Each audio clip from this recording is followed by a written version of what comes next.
আসসালামু আলাইকুম। আমি ইসমাইল হোসেন হাজির হয়েছি আপনাদের মাঝে নতুন আরেকটি ভিডিও নিয়ে।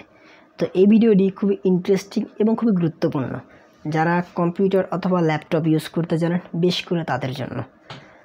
যারা জানেন না, শিখতে চান, তাদের জন্য কিন্তু খুবই গুরুত্বপূর্ণ এই ভিডিওটি। তো ভিডিওটি স্কিপ না করে সম্পূর্ণ দেখার অনুরোধ রইল, এবং যদি আমার চ্যানেলে কেউ নতুন হয়ে থাকেন, প্লিজ চ্যানেলটি সাবস্ক্রাইব করে পাশে থাকা বেল আইকনটি অন করে দেবেন। তো চলুন কথা না বাড়িয়ে আমরা মূল আলোচনা শুরু করা যাক। তো প্রথমত আমি 5টি মেথড নিয়ে আলোচনা করব। সেই 5টি মেথডের মধ্যে প্রথম যে একটি মেথড, সেটি হচ্ছে কি আপনি ব্রাউজিং। তো আপনারা প্রত্যেকে কিন্তু ব্রাউজিং করেন, তো কেউ মোবাইলে করেন বা কেউ আপনার পিসি বা ল্যাপটপের মধ্যে করেন। এখন দেখেন, আপনার যদি নিজের ডিভাইস থাকে, সেক্ষেত্রে কিন্তু আপনি নর্মালি আপনার পার্সোনাল কোনো ডেটা বা কোনো একটি অ্যাকাউন্টে নর্মালি আপনারা ব্রাউজিং করতে পারেন। কিন্তু সেটা যদি অন্যের ডিভাইসের মধ্যে দেখা গেল কি, আপনার একটি ফ্রেন্ডের ল্যাপটপের মধ্যে আপনার একটি ফেসবুক অ্যাকাউন্ট বা ইমেল অ্যাকাউন্ট লগ ইন করলেন, তো সেক্ষেত্রে কিন্তু আপনার ডেটাটা কিন্তু সেই ব্রাউজারের মধ্যে সেভ হয়ে যায়। তো আমরা যখন কোনো ব্রাউজারে কোনো কিছু লিখে সার্চ দিই, এগুলো সব কিন্তু আপনার হিস্টোরির মধ্যে সেভ থাকে। যে আপনি হিস্টোরির মধ্যে গেলে এখানে আপনারা সব কিছু সেভ পাবেন। এই যে দেখুন, হিস্টোরির মধ্যে গেলে দেখুন কী সার্চ, সব কিন্তু এখানে আপনার সেভ থাকবে। ঠিক আছে? তো আপনি চাচ্ছেন না যে আপনার কোনো ডেটা বা আপনি কি ব্রাউজিং করেছেন সেটা অন্য কেউ দেখুক বা জানুক বা অন্য কারো কাছে থাকুক। তো দেখুন, সেক্ষেত্রে আপনারা ব্রাউজারের মধ্যে আপনারা নিজের একটি প্রাইভেট ব্রাউজার ওপেন করে নিতে পারবেন, যেটা আপনি যদি কোনো কিছু ব্রাউজিং করেন বা আপনি নিজেকে পার্সোনাল অ্যাকাউন্টে অ্যাক্সেস করেন, সেক্ষেত্রে কিন্তু কোনো ডেটা ওই ব্রাউজারের মধ্যে সেভ থাকবে না। অথবা দেখা গেল কি, আমি সিম্পলি বলি, আপনি সাপোজ একটি দোকানে গিয়েছেন আপনার ইমেল থেকে কোনো ফাইল প্রিন্ট আউট করতে, তো সেখানে কি আপনার জিমেলটা সেই দোকানদারের ওইখানে লগ ইন করলেন। তো হঠাৎ দেখা গেলো কি, সে দোকানদারের আপনার হয়তো বা ইলেকট্রিসিটি প্রবলেম হতে পারে, মানে কারেন্ট চলে গেছে বা তার ব্রাউজারে কোনো একটি সমস্যা হয়েছে। তো আপনার লগ ইন করার পর যদি কারেন্ট চলে যায় বা আপনি যদি ফাইলটি প্রিন্ট আউট করে যদি আপনার অ্যাকাউন্টটি লগ আউট করতে ভুলে যান, সেক্ষেত্রে কিন্তু আপনার ইমেলের মধ্যে সে কিন্তু খারাপ কোনো কাজ করতে পারবে, সেটা আপনি টেরও পাবেন না। এমন কিন্তু অনেকই রিস্ক আছে আপনার অন্যের ডিভাইসে নিজের কোনো একটি পার্সোনাল অ্যাকাউন্ট লগ ইন করা। তো দেখুন, আপনারা যদি নিজের ডিভাইস না হয়ে থাকে বা নিজের ডিভাইসের মধ্যে, ঠিক আছে, আপনার জিমেল অ্যাকাউন্ট বা কোনো একটি অ্যাকাউন্ট অ্যাক্সেস করবেন, কিন্তু সেই ডেটাটি আপনার ব্রাউজারে সেভ থাকবে না। তো সেজন্য দেখেন কী করতে হবে আপনারা। তা আমি ক্রোম ব্রাউজারে দেখাচ্ছি। আপনারা ক্রোম ব্রাউজারে আসার পরে আপনারা ফার্স্টে দেখুন, আমি শর্টকাট না দেখে লং কাটে আমি দেখাচ্ছি। দেখুন 3 ডট একটি অপশন আছে, 3 ডটে ক্লিক করবেন। দেখুন এখানে ইনকগনিট উইন্ডোজ নামে একটি অপশন আছে, যেটিকে প্রাইভেট ব্রাউজার বলে। ঠিক আছে, এরকম একটি অপশন পাবেন, ওই অপশনে ক্লিক করবেন। দেখুন ক্লিক করার পরে এখানে একটি প্রাইভেট ব্রাউজার টোটালি ওপেন হয়ে যাবে।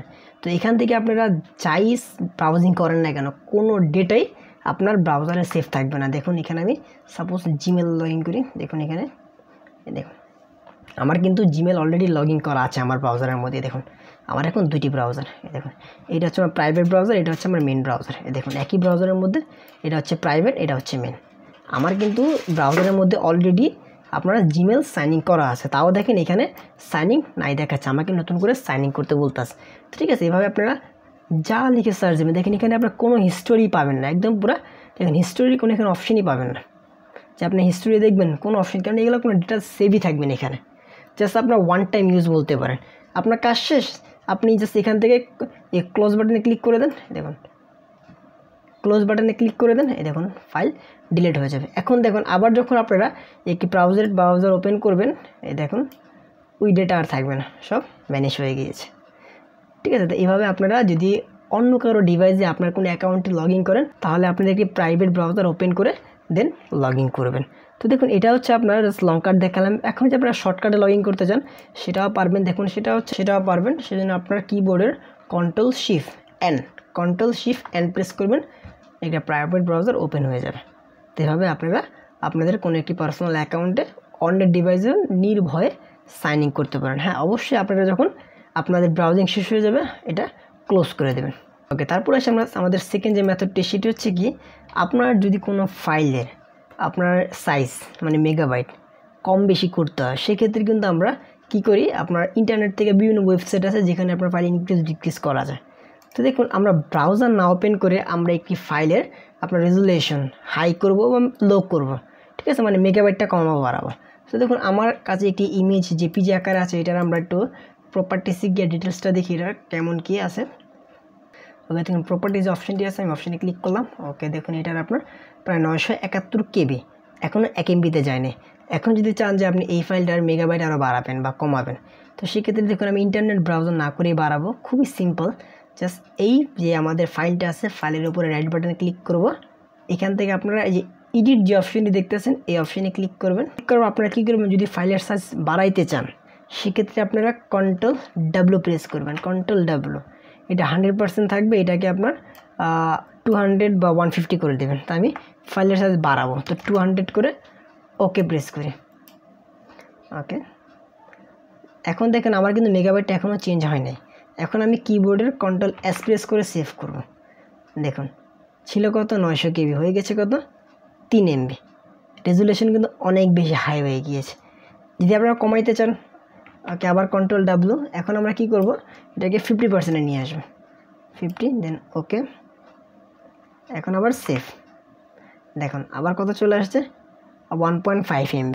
ঠিক এইভাবে আপনারা যদি আপনাদের কোনো ফাইল রেজুলেশন কম থাকে আপনারা সেই ফাইলটি Ctrl+W প্রেস করে এখানে আপনার পার্সেন্টেজ 200 বা 300 করে ওকে প্রেস করে Ctrl+C দিলে আপনাদের ফাইলের রেজুলেশনটি বেড়ে যাবে।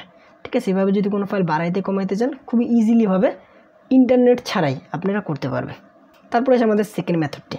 তো সেকেন্ড মেথডটি হচ্ছে গিয়ে আপনাদের যাদের একটু পিসিতে প্রবলেম, মানে স্লো, র্যাম রোম কম, কনফিগার একটুখানি নর্মাল, তো সেক্ষেত্রে কিন্তু তারা কাজ করতে গেলে অনেক সময় আপনাদের সফটওয়্যার হ্যাং করে, আপনার নট রেসপন্ডিং বা খুবই স্লোলি কাজ করে বা হ্যাং করে পুরো পেজটা হোয়াইট হয়ে থাকে। তো তখন দেখা গেল কি আপনাদের প্রায় 10 মিনিট 15 মিনিট আপনারা ব্রাউজারটি কাটতেও পারেন না। ঠিক আছে, আপনারা আপনার ক্লোজে প্রেস করলে কোনো কাজই করে না, এখান থেকে আপনারা বের হইতে পারেন না। তো দেখুন যদি এমন কোনো সমস্যায় পড়েন যে কোনো একটি ব্রাউজার হ্যাং করেছে, সেই ব্রাউজার থেকে আপনি বের হইতে পারতেছেন না, তো খুবই ইজিলিভাবে আপনারা বের হইতে পারবেন একটি টেকনিক অবলম্বন করে। তো সেটি হচ্ছে আমাদের সেকেন্ড মেথড, যেটা আমরা দেখাবো এখন। তো এটা করার জন্য দেখুন আপনারা কি করবেন, ফার্স্টে কিবোর্ডের Ctrl+Alt একসাথে প্রেস করবেন, Ctrl+Alt একসাথে চেপে ধরে রাখবেন। তারপর আপনাদের কিবোর্ডের ডিলিট যে বাটনটি আছে ডিলিট বাটনে ক্লিক করবেন। ক্লিক করার পর দেখুন এখান থেকে আপনাদের টাস্ক ম্যানেজার যে একটি অপশন আছে এই অপশনে ক্লিক করবেন। ওকে, ক্লিক করার পর দেখেন আপনার ডেস্কের মধ্যে আমরা ডেস্কের মধ্যে যতগুলো সফটওয়্যার রান হচ্ছে বর্তমানে প্রত্যেকটা সফটওয়্যারের লিস্ট এখানে দেখাবে যে কোন কোন সফটওয়্যার রান হচ্ছে। তো এখান থেকে আপনার যে সফটওয়্যারটি প্রবলেম করতেছে, যেটি আপনি কাটতে পারতেছেন না, সেটি আপনি এখান থেকে খুবই ইজিলিভাবে কাটতে পারেন। তো যেমন দেখেন আমি ফটোশপটা কেটে আপনাদেরকে দেখাচ্ছি। এটা যে ফটোশপে ক্লিক করি, এই যে ইন টাস্ক যে অপশনটি আছে অপশনে আমি ক্লিক করে দেবো। দেখুন আমার 1-1.5 সেকেন্ডও লাগে না, আমার জাস্ট প্রেস করছি, আমার এখান থেকে সফটওয়্যারটা কেটে গেছে। তো এখন দেখেন আমি দেখেন ফটোশপটা এখন আমার কেটে গেছে। এখন আমি আবার ফটোশপে ক্লিক করে দেখেন নতুন করে এটা ওপেন হবে। দেখুন নতুন করে ওপেন হয়ে গিয়েছে। আমি কিন্তু ফটোশপের ভিতরে ঢুকে কাটিনি, আমি অন্য জায়গাতে কেটেছিলাম। তো এটা আপনারা তখনই করবেন যখন আপনার সফটওয়্যার হ্যাং করবে, মানে আপনি এখানে কাটতে পারতেছেন না, প্রেস করতেছেন কাজ করতেছে না, তখনই আপনি ওইভাবে অফ করে দিতে, যে কোনো সফটওয়্যার আপনারা ক্লোজ করে দিতে পারবেন। তারপরে আসে আমাদের ফোর্থ যে মেথডটি। তো ফোর্থ যে মেথডটি সেটি হচ্ছে কি আপনার হোয়াটসঅ্যাপ। তো হোয়াটসঅ্যাপের মধ্যে আপনি যদি কোনো ফাইল ডাউনলোড করেন, সেই ফাইলে যদি আপনি কোনো এডিট করতে চান ফটোশপের মাধ্যমে, তো নর্মালি আপনি ফটোশপে সেই ফাইলটি ওপেন করতে পারবেন না। তো কেন পারবেন না আর কিভাবে ওপেন করবেন সেটা আমি এখন দেখাবো। তো আমি ফার্স্টে কি হোয়াটসঅ্যাপ থেকে আমি একটি ফাইল ডাউনলোড করি। তো আমি আমার হোয়াটসঅ্যাপে একটু সাইন ইন করি, ওপেন হয়ে গেছে। এখান থেকে আমি যে কোনো একটা ফাইল হোয়াটসঅ্যাপের ফাইল নিই। তো যেমন আমি এই ফাইলটা, ঠিক আছে, এটা আমি ডাউনলোড করব। তো আমি এখান থেকে এটাকে ডাউনলোড করে ফেলি, এই যে আমার ফাইলটা, ঠিক আছে। তো ফাইলটি আমি এখান থেকে ডেস্কটপে নিয়ে যাই।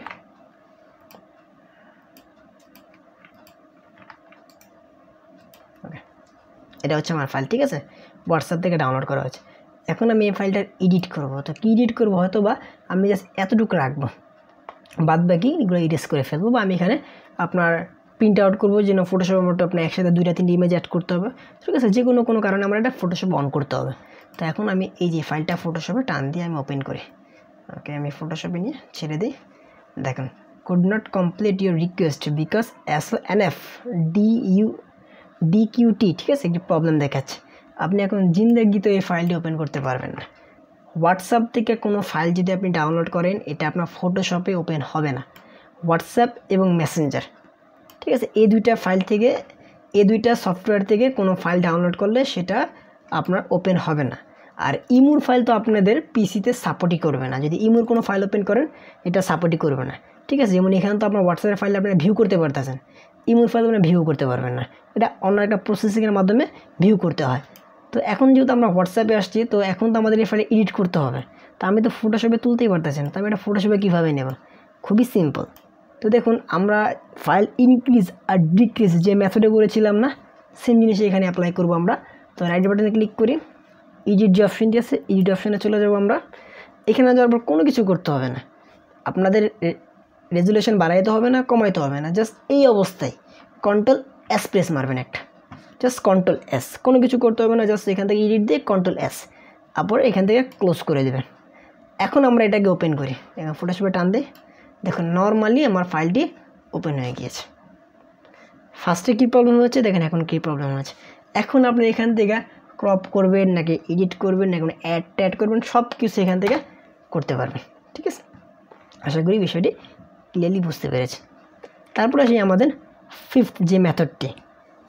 এখন দেখুন আমাদের ফিফথ যে মেথডটি, এটি হচ্ছে কি আপনারা একসাথে দেখা গেলে কি অনেকেই কয়েকটি ব্রাউজার নিয়ে কাজ করেন, কেউ ব্রাউজারে যায়, ফটোশপ অন আছে, MS ওয়ার্ড অন আছে, বা অন্যান্য বিভিন্ন প্রোগ্রাম অন করা আছে। তো এখন আপনি দেখেন আমার অনেকগুলো ফাংশন যেহেতু অন করা আছে, তো আমি এখন এক ফাংশন থেকে আরেক ফাংশনে যাব, কিন্তু আমি সফটওয়্যার এখানে ক্লিক করব না, সফটওয়্যারে ক্লিক না করে আমি যাব। তো আমি মানে একটা ভিউ নিব যে আমি কোনটাতে যাব। তো দেখুন এই ভিউটা নেওয়ার জন্য আমাদের কী করতে হবে, দেখুন ওয়াল্টার ট্যাব প্রেস করুন, ওয়াল্টার ট্যাব। দেখেন এখানে আপনার যে কয়টা ট্যাব সফটওয়্যার ওপেন করা আছে সবগুলো এখানে শো করবে। দেখেন কন্ট্রোল ট্যাব প্রেস করলাম, দেখুন সব চলে আসেন। আমি এখান থেকে এখন নেট থেকে আমি যাব কোথায়, ডিরেক্টলি আমার ডাউনলোডে চলে যাব। তো আমি ডাউনলোডে এসে ছেড়ে দিই, দেখুন ডাউনলোড অপশান আমার চলে আসছে। তো এইভাবে আপনারা একসাথে যদি অনেকগুলো সফটওয়্যার ইউজ করে থাকেন বা বিভিন্ন ফোল্ডার ওপেন করা থাকে, আপনারা খুবই সহজে দেখে দেখে এক ফোল্ডার থেকে আরেক ফোল্ডারে যেতে পারবেন। তা আমি যে এই 5টি মেথড বলেছি এগুলো কিন্তু খুবই গুরুত্বপূর্ণ।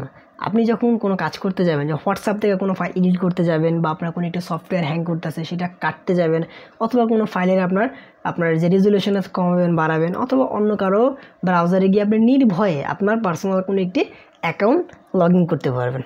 তো এই সবই কিন্তু খুবই গুরুত্বপূর্ণ, এবং অনেকেরই প্রায় আর কি কোনো দোকানে যান বা নিজেরই বিভিন্ন কাজে কিন্তু এগুলো প্রয়োজন পড়ে। তো আশা করি এগুলো সবই আপনাদের অনেক উপকারে আসবে। তো আশা করি বিষয়টি সবাই ক্লিয়ারলি বুঝতে পেরেছেন। যদি কেউ না বুঝে থাকেন বা কারো কোনো প্রকার কোশ্চেন থাকে অবশ্যই আমার কমেন্ট সেকশনে জানাবেন। আর যদি ভিডিওটি ভালো লেগে থাকে একটি লাইক, এবং চ্যানেলে নতুন হয়ে থাকলে প্লিজ চ্যানেলটি সাবস্ক্রাইব করে পাশে থাকা বেল আইকনটি অন করে দেবেন। তো আজ এই পর্যন্তই, সবাই ভালো থাকবেন, আল্লাহ হাফেজ।